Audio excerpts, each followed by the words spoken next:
स्वागत है आपका हमारे इस आध्यात्मिक और प्रेरणादायक चैनल में। आज हम बात करने जा रहे हैं भक्ति आंदोलन के अमर कवि सूरदास जी के उस दोहे की जो हमें सच्ची भक्ति का अर्थ समझाता है, जहां मैं का अहंकार मिट जाता है और केवल तू ही तू यानी भगवान का नाम रह जाता है। दोहे के शब्द हैं, तू ही मैं नहीं सब तू ही, जो चाहू सो होई, तासो बचन न टरे, सूरदास के जोई। संत सूरदास जी, जिन्होंने अपना जीवन श्री कृष्ण की भक्ति में अर्पित कर दिया, वे इस दोहे के माध्यम से हमें सिखाते हैं, मनुष्य अहंकार से मुक्त हो जाता है तो उसके जीवन में केवल ईश्वर का ही वास रह जाता है। उनकी भक्ति केवल शब्दों में नहीं थी, वह आत्मा की गहराई तक उतर गई थी। पहले दोहे को सरल भाषा में समझते हैं। मैं नहीं सब तू ही, अर्थात मैं कुछ नहीं, सब कुछ तुम ही हो। हे प्रभु, यह शरीर, यह मन, यह बुद्धि सब तुम्हारी देन है। जो चाहो सो होए, अर्थात संसार में वही होता है जो तुम चाहो। मानव चाहे जितना भी प्रयत्न करे, अंततः परिणाम तुम्हारी इच्छा पर ही निर्भर करता है। तासो बचन न टरे, सूरदास के जोए, अर्थात हे प्रभु, जो व्यक्ति तुम्हारे वचन पर, तुम्हारी इच्छा पर पूर्ण विश्वास रखता है, वह कभी अपने मार्ग से नहीं भटकता। सूरदास जी यहाँ अहंकार को समाप्त करने की बात करते हैं। कहते हैं, जब तक मैं जीवित है तब तक ईश्वर नहीं दिखाई देता, और जब मैं मिट जाता है तब हर ओर ईश्वर ही ईश्वर दिखाई देता है। यह दोहा पूर्ण समर्पण की स्थिति का वर्णन है, जहाँ भक्त यह नहीं सोचता कि मेरे कर्म का फल क्या होगा, वह बस इतना जानता है जो हो रहा है वो भगवान की इच्छा से हो रहा है। कहा जाता है, एक बार सूरदास जी अपने शिष्यों के साथ कहीं जा रहे थे। रास्ते में वर्षा शुरू हो गई, तेज हवाएं चलने लगी और सब लोग किसी पेड़ के नीचे शरण लेने लगे। लेकिन सूरदास जी वहीं खुले आसमान में खड़े होकर मुस्कुरा रहे थे, भगवान का नाम ले रहे थे। शिष्य बोले, महाराज, बारिश तेज हो रही है, आप यहाँ क्यों खड़े हैं? सूरदास जी बोले, जो हो रहा है वही होना चाहिए। भगवान चाहते हैं मैं भीगूं तो मैं क्यों भागूं? यह सुनकर उनके शिष्य आश्चर्य में पड़ गए।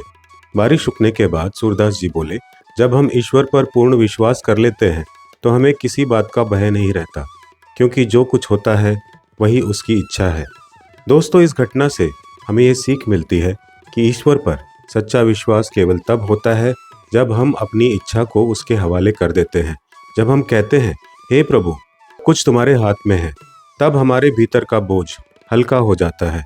यही तो मैं नहीं सब तू ही का भाव है। जहाँ हम खुद को मिटा देते हैं वहाँ ईश्वर प्रकट होता है। मनुष्य का सबसे बड़ा शत्रु है अहंकार। अहंकार मैं कर रहा हूँ, लेकिन भक्ति कहती है भगवान करा रहे हैं। अहंकार कहता है मेरे बिना कुछ नहीं, भक्ति कहती है मेरे बिना सब कुछ। जब हम मैं को मिटा देते हैं तभी हमें सच्चे भक्त कहलाने का हक मिलता है। सूरदास जी के शब्दों में मैं नहीं सब तू ही, यानी अब मेरा अस्तित्व ही नहीं, केवल तुम्हारा अस्तित्व है।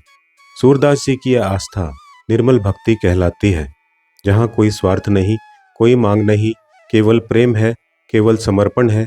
वे कहते हैं, प्रभु, जो चाहो सो हो, मैं कुछ नहीं चाहता, क्योंकि जो तुम चाहो वही मेरे लिए सर्वोत्तम है। यह वही भाव है जो गीता में भी मिलता है, कर्तुम अकर्तुम अन्यथा कर्तुम शक्यते, अर्थात ईश्वर ही कर्म का अंतिम निर्णायक है। एक बार किसी राजा ने सूरदास जी से कहा, महाराज, आप इतने महान कवि हैं, अगर आप चाहें तो सोने चांदी से भर सकता हूँ आपका घर। सूरदास जी मुस्कुराए और बोले, राजन, मैं कुछ नहीं चाहता, क्योंकि जो मेरे लिए उचित है वह ईश्वर पहले से जानता है, मुझे मांगने की आवश्यकता नहीं। राजा ने कहा, परंतु अगर भगवान आपको ना दे तो? सूरदास जी बोले, तो इसका मतलब कि वो मेरे लिए आवश्यक नहीं था। राजा निशब्द हो गया, क्योंकि यही सच्ची भक्ति है, जहाँ मांग नहीं, बस विश्वास हो। सूरदास जी हमें सिखाते हैं कि ईश्वर से मांगना भी ठीक है, लेकिन उस पर विश्वास रखना उससे भी बड़ा है। अगर हम ये मान लें कि भगवान जो कर रहे हैं वही सही है, तो हमें जीवन में कभी दुख नहीं होगा, क्योंकि दुख तो तब होता है जब हमारी इच्छा भगवान की इच्छा से अलग होती है। आज के समय में जब हम हर चीज़ को मैं से जोड़ देते हैं, मैंने मेहनत की, मैंने कमाया, मैंने बनाया, तब हम भूल जाते हैं कि अगर भगवान की कृपा ना हो तो हम सांस भी नहीं ले सकते। मैं ना ही, सब तू ही हमें विनम्रता सिखाता है। ये अहंकार को गलाकर आत्मा को पारदर्शी बना देता है।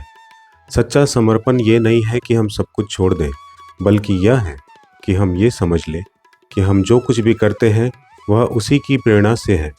जब यह भाव आ जाता है तो जीवन में कोई तनाव नहीं रहता। फिर चाहे सफलता मिले या असफलता, भक्त कहता है, जो चाहो सो होए। नमस्कार।